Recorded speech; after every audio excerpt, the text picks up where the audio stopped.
আসসালামু আলাইকুম। আজকে আমি রান্না করব মুরগির মাংস। 10 মিনিটে আমি মুরগির মাংসটা রান্না করে নেব। তো দেখুন কিভাবে 10 মিনিটের ভিতরে আমি মুরগির মাংসটা রান্না করে নিই। প্রথমে মুরগির মাংসটা আমি নিলাম একটা পাত্রে, নেওয়ার পর আমি এটাকে কেটে নেব, চাকু দিয়ে পিস পিস করে কেটে নেব।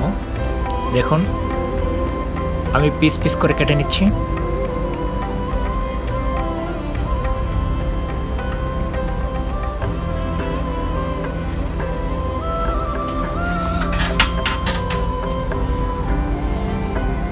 এভাবে পিস পিস করে কেটে নেওয়ার পর, যেহেতু মুরগিটা আপনার ফ্রিজের মুরগিটা, আপনার দেশে তো ফ্রিজের মুরগি পাওয়া যায়, তো ফ্রিজার করা যেহেতু তো একটু শক্ত, তাই একটু কাটতে একটু কষ্ট হচ্ছে। দেখুন আমি এইভাবে পিস পিস করে নিচ্ছি, এইভাবে আপনারা পিস পিস করে নেবেন।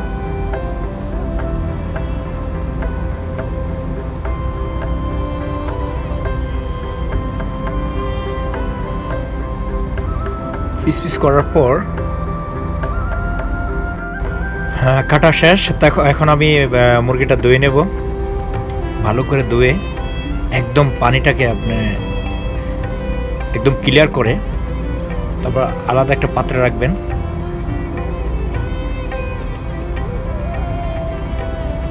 যে পাত্রে আপনি রান্না করবেন আর কি, ওই পাত্রে রাখবেন। দেখুন রাখার পর আপনি পেঁয়াজটা নেবেন।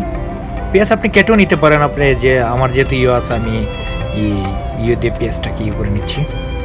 দেখুন পেঁয়াজটা পলে নিচ্ছি, পেঁয়াজ রসুন সব দেওয়া হচ্ছে।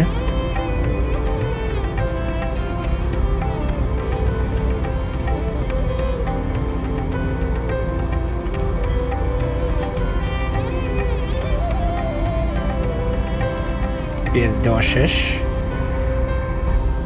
হ্যাঁ, পেঁয়াজ পেঁয়াজ রসুন সব দেওয়া হয়েছে এখানে। অল্প পরিমাণে আপনার মাংস অনুযায়ী, আপনি যতটুকু মাংস আছে ততটুকু মাংস অনুযায়ী আপনি সব কিছু দিবেন। দেওয়ার পর পেঁয়াজ দেওয়ার পর তারপর হলুদ, পরিমাণ মতো হলুদ,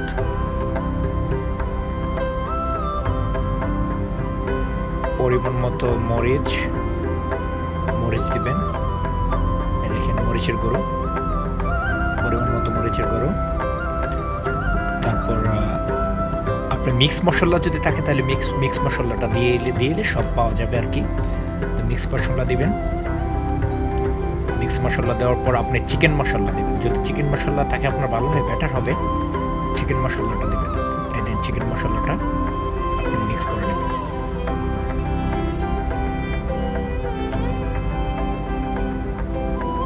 চিকেন মশলাটা পরিমাণ মতো মিক্স করে নিলাম। তারপর তেজপাতা দিয়ে দিলাম, এলাচি দেব, পরিমাণ মতো এলাচি দিবেন। এই দেখেন এলাচি দিবেন। দেওয়ার পর আপনি অয়েল মিক্স করবেন, তেল দিবেন, পরিমাণ মতো তেল দিবেন। আপনি আপনার মাংস যতটুকু এই পরিমাণ মতো আপনি তেল দিয়ে দিবেন। তেলটা দেওয়ার পর আপনি এটাকে মিক্স করে নেবেন। হাত দিয়ে নেন অথবা চামচ দিয়ে নেন, এটা আপনার ব্যক্তিগত ব্যাপার। তো আমি চামচ দিয়ে মিক্স করে নিলাম, হাত দিয়ে আমি মিক্স করে নিলাম এটাকে। দেখুন আপনার হাত দিয়ে মিক্স করে নিলাম। হাত দিয়ে মিক্স করে অল্প পরিমাণ কাঁচামরিচ হাত দিয়ে মিক্স করে নিলাম। দেখুন মিক্স করে কিছুক্ষণ রেখে দেবেন, কিছুক্ষণ এভাবে রেখে দেবেন। সাথে সাথে আপনারা চুলোতে দিবেন না, কিছুক্ষণ রেখে দেওয়ার পর এভাবে রেখে দিবেন। তারপর অল্প পরিমাণ কাঁচামরিচ দিবেন, যতটুকু দিলে আপনি জাল সহ্য করতে পারবেন ততটুকু দিবেন। তো কাঁচামরিচ দেওয়ার পরে কাঁচামরিচটা একটু কেটে নেবেন, কাঁচামরিচটা দিবেন। এই কাঁচামরিচটা দিয়ে দিবেন। তারপর চুলায় আগুন দিবেন। আগুন দেওয়ার পর আপনি বসিয়ে দিবেন, বসানোর পর ডেকে দিবেন। ডেকে দেওয়ার পর একটু আগুনটা একটু বাড়িয়ে দেবেন, তারপর একটু পর পর আপনি নাড়া দিবেন। এভাবেই হয়ে যাবে আর কি। এভাবে আপনার রান্না শেষ, এভাবে দেখেন হয়ে যাবে। তো আপনি আপনার রান্নাটা করে নিলেন, আমি আমার রান্নাটা করে নিলাম। সারপ্রাইজ। এভাবে আমরা পাক করে খাই আর কি, বিদেশে যারা আছি আমরা প্রবাসীরা এভাবেই আমরা পাক করে খাই। তো আর কি অল্প সময়ের মধ্যে আমরা এগুলো পাকায় খাই।